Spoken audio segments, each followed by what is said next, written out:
Break के बाद आप सभी का बहुत स्वागत है सी न्यूज़ भारत में। नमस्कार, मैं हूं रत्ना। तमिलनाडु की सियासत में आज वो सुनहरी सुबह आई जिसका इंतजार पिछले कई दशकों से राज्य की जनता कर रही थी।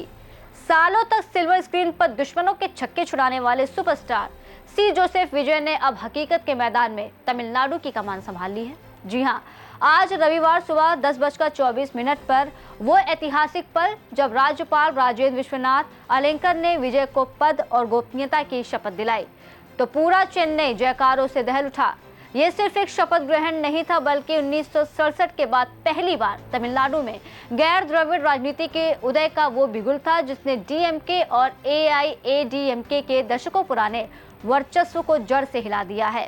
स्टेडियम में सुबह 9 बजे से ही पैर रखने की जगह नहीं थी। समर्थकों का सैलाब और फिल्मी गलियारों की चकाचौंध के बीच सबसे बड़ा आकर्षण बने लोकसभा में विपक्ष के नेता राहुल गांधी। राहुल खासतौर पर दिल्ली से विजय के शपथ ग्रहण में शामिल होने चेन्नई पहुंचे, जो आने वाले समय में एक नए राष्ट्रीय और क्षेत्रीय समीकरण का संकेत दे रहा है। मंच पर अभिनेत्री त्रिशा कृष्णन की मौजूदगी ने ग्लैमर का तड़का लगाया तो वहीं दर्शकों के बीच बैठे विजय के माता पिता की आंखों में अपने बेटे की इस ऐतिहासिक उपलब्धि पर गर्व के आंसू साफ दिखाई दे रहे थे। वहीं शपथ लेते ही विजय किसी मसीहा की तरह एक्शन मोड में नजर आए। सत्ता की कुर्सी संभालते ही उन्होंने सबसे पहले 3 फाइलों पर हस्ताक्षर किए जो सीधे जनता की जेब और सुरक्षा से जुड़ी है। 200 यूनिट मुफ्त बिजली, हर घर को बड़ी राहत देते हुए मुफ्त बिजली का वादा निभाया। महिला सुरक्षा बल, राज्य की महिलाओं की सुरक्षा के लिए एक समर्पित स्पेशल फोर्स का गठन। एंटी ड्रग्स स्क्वाड, नशे के खिलाफ जंग छेड़ते हुए हर जिले में नशा विरोधी तंत्र की स्थापना। आपको बता दें, मुख्यमंत्री विजय ने अकेले नहीं बल्कि अपनी पार्टी टीवीके के 9 खास सिप हसलारों के साथ जिम्मेदारी संभाली है। इस मंत्रिमंडल में सबसे ज्यादा चर्चा 29 साल की एस कीर्तना की है, जो तमिलनाडु की सबसे युवा मंत्री बनकर उभरी हैं।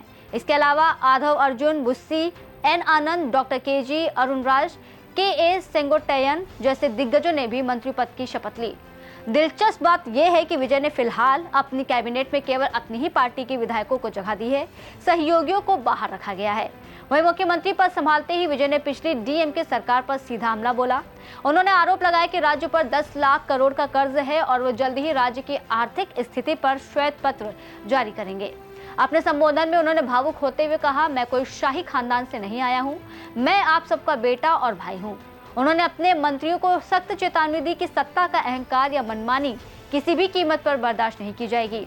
आपको बता दें, विजय की 2 साल पुरानी पार्टी टीवीके ने वो कर दिखाया जो नामुमकिन माना जा रहा था।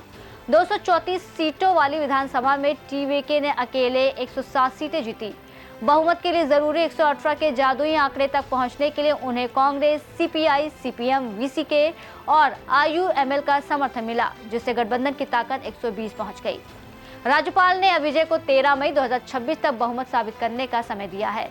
वहीं प्रधानमंत्री नरेंद्र मोदी ने सोशल मीडिया के जरिए विजय को बधाई दी और केंद्र की ओर से पूरा सहयोग का भरोसा दिलाया।